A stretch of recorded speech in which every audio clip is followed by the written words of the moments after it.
Magandang gabi mga minamahal kong kababayan. Ang mensahe ko ngayon ay hindi para sa mga piling tao lamang, kundi para sa bawat isa sa atin. Sa tingin mo, ano ang gagawin natin kung ang bawat sigaw sa dilim ay pumapatay ng isang pangarap? Sa nakalipas na mga taon, lumalala ang krisis sa mental health sa Pilipinas. Isang krisis na hindi laging nakikita, ngunit ramdam sa puso ng maraming Pilipino. Ayon sa Tourism Promotions Board ng ngayong 2025, mas mataas ang suicide mortality rate ng mga lalaki kaysa sa mga babae, kung saan 4.3% kada 100,000 sa mga lalaki at 2.1% kada 100,000 naman ang sa mga babae. Ayon sa Tourism Promotions Board ngayong 2025, ito ang tinatawag na gender paradox. Mas maraming babaeng nagtangkang magpakamatay, ngunit mas maraming lalaking namatay dahil gumagamit sila ng mas nakakamatay na paraan.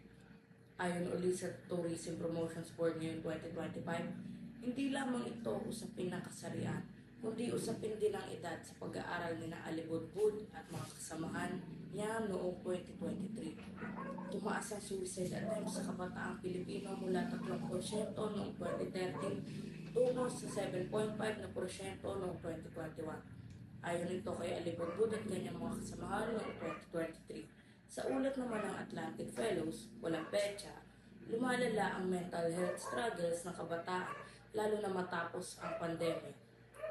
At maraming kabataan ang walang access sa mental health services, lalo na sa mga rural na komunidad. Ayon uli sa Atlantic Fellows, walang petsa. Ayon din sa Philippine National Police, halos 2,000 na kaso ng suicide ang naitala sa unang 6 na buwan ng 2025. Ayon kay Clapano at Tupas ngayong 2025, marami sa mga insidenteng to ang may kaugnayan sa bullying, parehong pisikal at online, na lalong nagpapahirap sa mental state ng mga kabataan.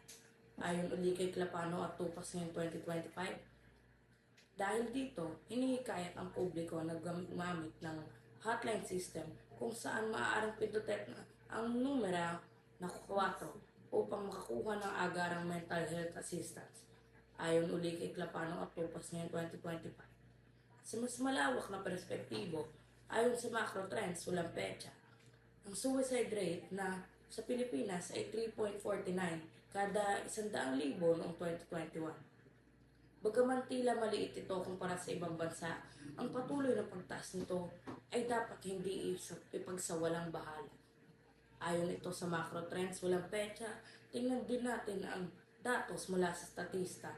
Ipinakita nito ang crude suicide rate ng Pilipinas sa iba't ibang taon na nagpapatunay na ang problema ito ay patuloy at hindi simpleng usapin. Ayon ito sa statista, walang petsa. Mga kababayan, ang krisis sa pagpapatiwakal ay hindi lamang personal na laban. Ito ay usapin ng kultura, stigma, kakulangan ng akses sa suporta, at ang pangangailangan. Kailangan nilang marinig ang bawat tinig. Kung hindi natin ito haharapin ngayon, mas marami pa ang maaaring mawala ng pag-asa. Sa kabuuan, napagtanto ko na ang pagtaas ng kaso ng pagpapatiwakal sa Pilipinas ay hindi lang basta datos na dinadaan-daanan. Isa itong malinaw at masakit na paalala na may mga taong tahimik na naghahantay ng tulong, ng pangunawa at ng espasyong ligtas para magsalita. At dito ko nakita, panahon na talaga para kumilos tayo, para palawakin ang mental health services, buwagin ang stigma at unahin ang kapakanan ng isip ng bawat Pilipino.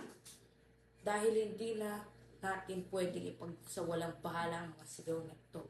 Salamat sa pakikinig.